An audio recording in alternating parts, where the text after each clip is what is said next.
सबसे पहले मोहनजोदड़ो, ठीक है। सबसे पहले रहेगा हमारा टॉपिक मोहनजोदड़ो के। मोहनजोदड़ो, अच्छा, इसकी खोज किसने की थी मोहनजोदड़ो की? तो देखो, मोहनजोदड़ो की खोज राखालदास बनर्जी ने की थी। किसने की थी? राखालदास बनर्जी ने, ठीक है। कब की थी? 1922 में, ठीक है। साथ ही साथ जब खोज हो गई तो इसके बाद इसको क्या कहा गया? मोहनजोदड़ो को क्या कहा जाता है?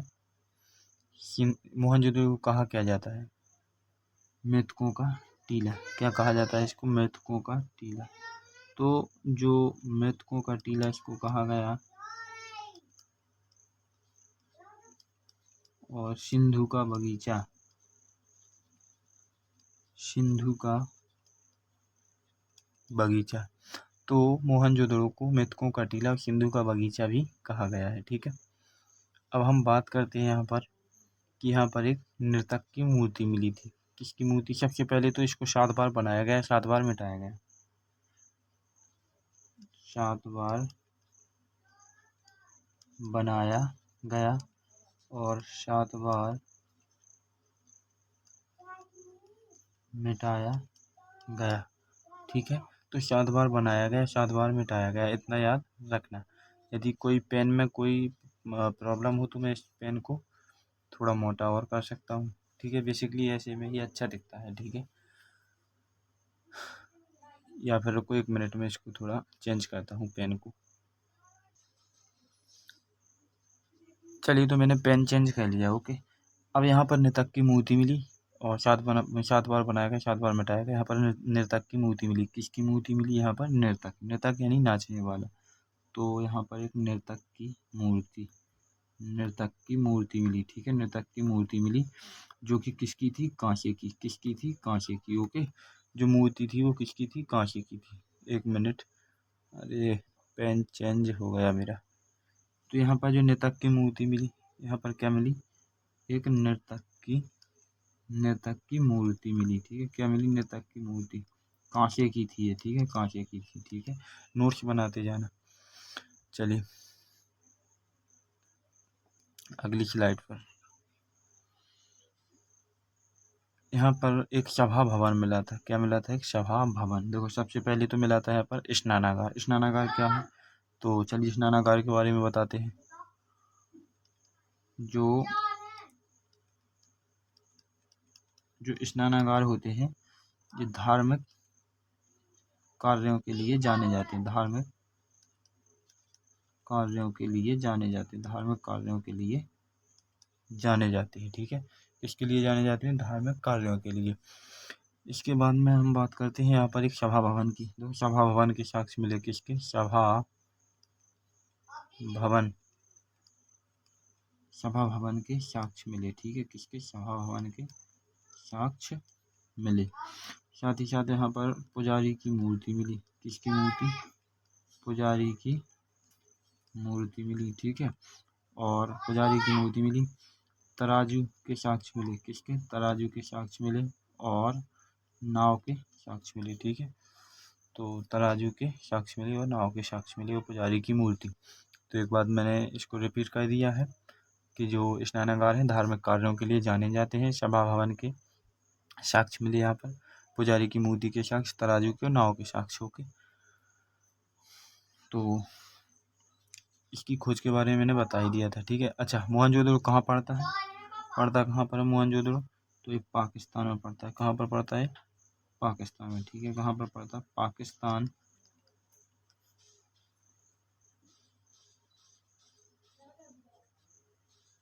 पाकिस्तान के, देखो, पाकिस्तान के पंजाब, यहाँ पर लिख देते हैं पाकिस्तान सिंध प्रांत, ठीक है। कहाँ पर? सिंध प्रांत, सिंध नदी पर, सिंध नदी पर, ओके, ठीक है। तो जो मोहनजोदड़ो है वो पाकिस्तान के सिंध प्रांत में पड़ता है, सिंध नदी पर पड़ता है, ठीक है। खोज करने वाले राखालदास बनर्जी 1922 में, ठीक है, 1922 में, ओके।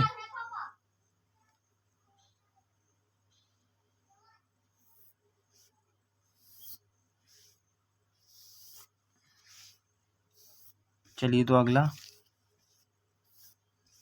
अगला टॉपिक लेते हैं अब इसके बाद में।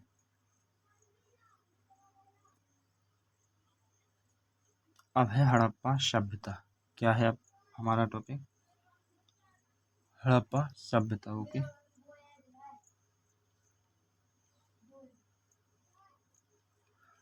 हड़प्पा सभ्यता क्या है? तो सबसे पहले, एक मिनट यार, ये पेन तो हड़प्पा सभ्यता की खोज किसने की थी? हड़प्पा सभ्यता की खोज किसने की थी? तो इसकी खोज, हड़प्पा सभ्यता की खोज की थी दयाराम साहनी ने। किसने की थी? दयाराम साहनी ने। ओके, दयाराम साहनी ने की थी। कब की थी? 1921 में, 1921 में। ठीक है, कहाँ पर की थी? तो पाकिस्तान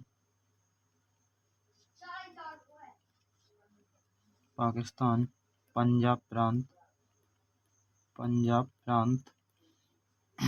मोंटगोमरी जिला,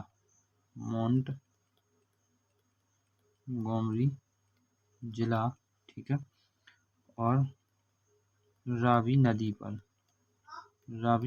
पर। तो हड़प्पा सभ्यता की खोज दयाराम साहनी ने 1921 में, 1921 में की थी। और वर्तमान की बात करें तो यहाँ पर पंजाब प्रांत में इसकी खोज की गई थी, और वो भी कहाँ? पाकिस्तान, और मोंटगोमरी जिला में, और रावी नदी पर। तो इसके बारे में इतना देख लीजिए। यहाँ पर क्या क्या मिला, साक्ष्य क्या क्या मिले यहाँ पर, तो वो भी देख लीजिए।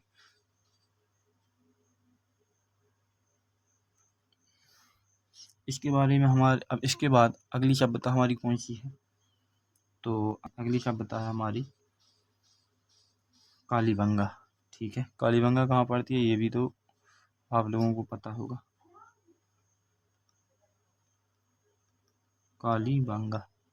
कालीबंगा कहाँ पड़ता है? तो ये राजस्थान में पड़ता है। कहाँ पड़ता है? राजस्थान में पड़ता है। ठीक है, और घग्गर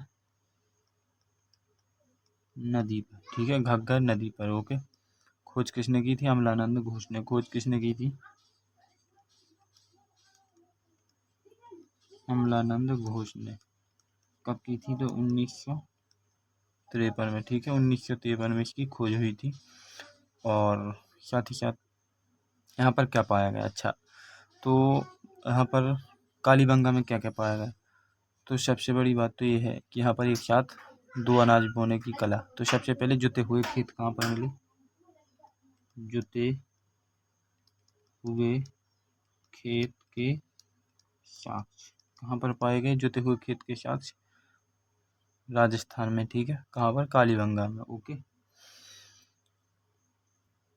इसके बाद में यहाँ पर एक साथ दो अनाज बोने की कला। एक साथ दो अनाज बोने की कला। एक साथ दो अनाज बोने की कला कहाँ पर मिली? कालीबंगा में। ठीक है, और यहाँ पर भूकंप के साक्ष्य मिले। किसके साक्ष्य मिले? भूकंप के साक्ष्य। ठीक है, भूकंप के साक्ष्य यहाँ पर मिले। और भूकंप के साथ ही साथ यहाँ पर सिलबट्टा के साक्ष्य मिले, और अग्निकुंड के साक्ष्य मिले। किसके? अग्निकुंड के। तो सिलबट्टा, अग्निकुंड के साक्ष्य मिले, इन सबके यहाँ पर साक्ष्य मिले। इसके साथ ही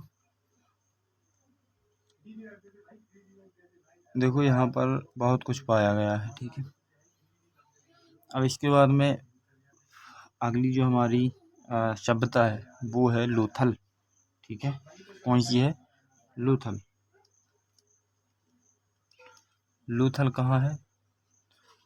तो गुजरात में है। लोथल कहाँ पर है? गुजरात में है, और भोगवा नदी पर। ठीक है, भोगवा नदी पर है। ठीक है, कहाँ पर है? भोगवा नदी पर है। साथ ही साथ बात करें इसकी हम, तो इसकी खोज किसने की थी? सबसे पहले तो इसकी खोज 1953 में या 1957 में हुई थी। ठीक है, इनकी एग्जैक्ट डेट नहीं है, या तो 1953 में या 1957 में। ठीक है, और किसने की थी? तो SR राव ने। किसने की थी? SR राव ने, ठीक है। किसने की थी? एस आर राव ने की थी। तो इतना याद रखना।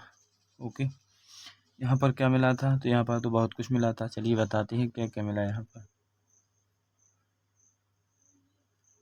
देखो, लोथल में सबसे पहले तो बंदरगाह मिला है। क्या मिला यहाँ पर?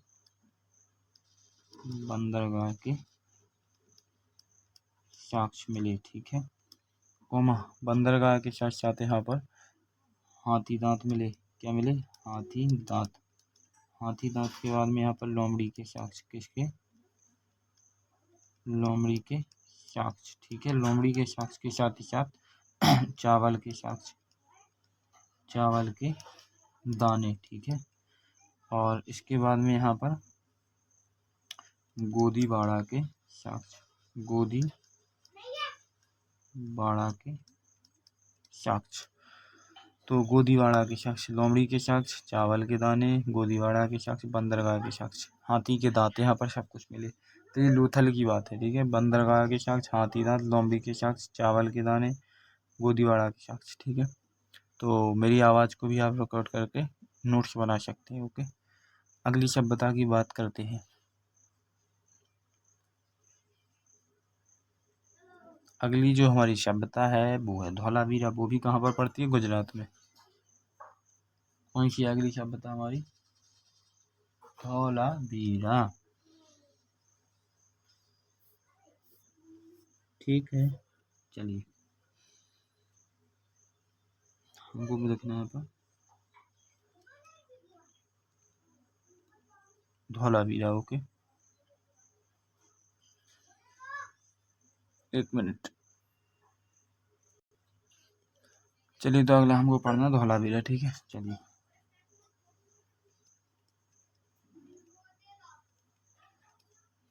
धौलावीरा कहाँ पर पड़ता है? धौलावीरा, तो धौलावीरा भी गुजरात में पड़ता है। कहाँ पर पड़ता है?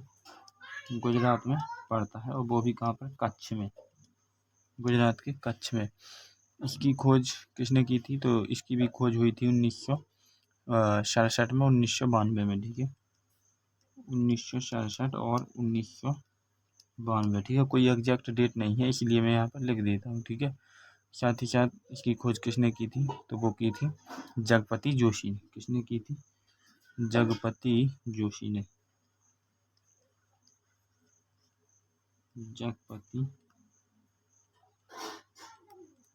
जोशी ने। ओके, इसकी खोज जगपति जोशी ने की थी। यहाँ पर क्या क्या मिला? चलिए, वो भी बताते हैं क्या क्या मिला। मैं एक एक स्लाइड इसमें नोट्स करते जा रहा हूँ, ठीक है। आपको सब कुछ मिलेगा। तो यहाँ पर मिला, सबसे पहले तो एक खेल का मैदान मिला। क्या मिला यहाँ पर? एक खेल का मैदान। इस मैदान को स्टेडियम कहा गया। क्या कहा गया? इस मैदान को स्टेडियम कहा गया। ओके, और खेल के मैदान के साथ ही यहाँ पर मैं आपको बता दूँ, ये 40वां विश्व विरासत स्थल है। ये जो खेल का मैदान है, कौन है? ये क्या है? 40वां विश्व विरासत स्थल, ठीक है। 40वां विश्व विरासत स्थल है, 40वां विश्व विरासत स्थल है। और यहाँ पर एक नेवला की मूर्ति भी मिली, ठीक है। यहाँ पर एक नेवला की मूर्ति, किसकी मूर्ति मिली? यहाँ पर नेवला की मूर्ति मिली, ठीक है। नेवला की मूर्ति मिली। और इसको 3 क्षेत्रों में बांटा गया था। किसको? धौलावीरा को 3 क्षेत्रों में विभाजन। ओके, तो 3 क्षेत्रों में इनका विभाजन हुआ था। अगली हमारी लास्ट सभ्यता है। कौन सी सभ्यता है? लास्ट सभ्यता है। और वो ही सभ्यता का नाम है चन्नूदड़ो।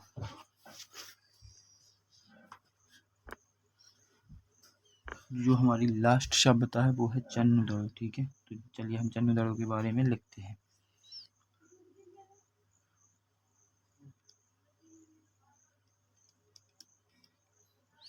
चन्नूदड़ो का हमारी लास्ट सभ्यता। चन्नूदड़ो की खोज किसने की थी? तो इसकी खोज के बारे में मैं आपको बताता हूँ कि 1931 में हुई थी, ठीक है। किसके द्वारा हुई थी? तो उनका नाम था NG मजूमदार। क्या नाम था? NG मजूमदार। NG मजूमदार ने इनकी खोज की थी। यहाँ पर क्या क्या मिला चन्न दड़ों में, तो देखो चन्न दड़ों की सबसे पहले तो बिल्ली का पीछा करते हुए कुत्ते का साक्ष्य, बिल्ली का पीछा करते हुए कुत्ते का साक्ष्य, ठीक है, किसका साक्ष्य, कुत्ते का साक्ष्य, ठीक है। यहाँ पर मूर्ति पूजा के साक्ष्य मिले, किसके मिले, मूर्ति पूजा के साक्ष्य। और साथ ही साथ यहाँ पर पुनर्जन्म के सिद्धांत किसके किसके मिले, यहाँ पर पुनर्जन्म के सिद्धांत मिले यहाँ पर। और साथ ही साथ यहाँ पर मैं बता दूं पुनर्जन्म के सिद्धांत मिले। और इसके साथ ही यहाँ पर देखो माप तौल के लिए क्या मिला, यहाँ पर माप तौल के लिए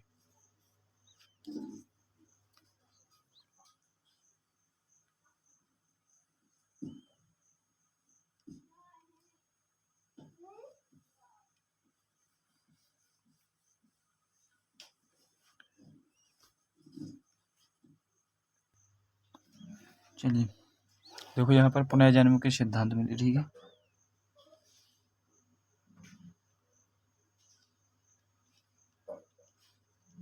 पुनर्जन्म के सिद्धांत, तो यहाँ पर पुनर्जन्म के सिद्धांत भी मिले। और इसके बाद में यहाँ पर क्या मिला, माप तौल के लिए क्या मिला, माप तौल के लिए 16 के गुणक, 16 के गुणक का उपयोग होता था, ठीक है, माप तौल के लिए। और इसके बाद में इसमें मंदिर के साक्ष्य नहीं मिले, मंदिर के साक्ष्य नहीं मिले, ठीक है, मंदिर के साक्ष्य नहीं मिले। तो आज की मैंने जितनी सब बताई थी मैंने सब कुछ बता दिया, और यहीं से आपके एग्जाम में क्वेश्चन पूछे जाते हैं, ठीक है। तो क्लास कैसी लगी है कमेंट में ज़रूर बताना। साथ ही साथ जिन भी विद्यार्थियों को अभी टेस्ट सीरीज देना है फ्री, तो वो मानवेंद्र क्लासेस एप्लीकेशन से जुड़ सकता है। डिस्क्रिप्शन में लिंक लगी है एप्लीकेशन के, उससे जुड़ जाइए, आपको बहुत बेनिफिट होगा, फ्री टेस्ट सीरीज मिलेगी, ठीक है। तो फ्री टेस्ट सीरीज का लाभ उठाने के लिए आप जल्दी से जाइए और एप्लीकेशन डाउनलोड कीजिए इसी चैनल पर, ठीक है, ओके। बेसिक और अभी CGL के फॉर्म अप्लाई कर देना सभी, क्योंकि CGL के फॉर्म आ चुके हैं और लास्ट डेट भी आने वाली है बहुत दिन से, ठीक है। तो लगभग CGL का बैच स्टार्ट हो चुका है, पराक्रम 2.0 CGL का बैच पराक्रम 2.0। उसमें आपको कुछ नहीं करना, बेसिकली उसमें तीनों हिस्ट्रियाँ कंप्लीट बेसिक से कराई जाएंगी, तो आप उससे जुड़ सकते हैं, ठीक है। और यूट्यूब पर तो अपनी फ्री क्लासेस चल ही रही है, तो इसके नोट्स बनाते जाना। और जो क्लास है हमारी, तो उसको जल्दी से शेयर कर दीजिए अपने फ्रेंड्स के साथ, दोस्तों के, यानी कि अपने जो ग्रुप हैं सारे वहाँ पर, ताकि जो विद्यार्थी फाइनेंशियल प्रॉब्लम में हैं तो वो फ्री क्लासेस से पढ़कर सिलेक्शन ले सकें, ओके। तो धन्यवाद सभी को, और thank you all of you. मिलते हैं कल इसी नए जी के साथ।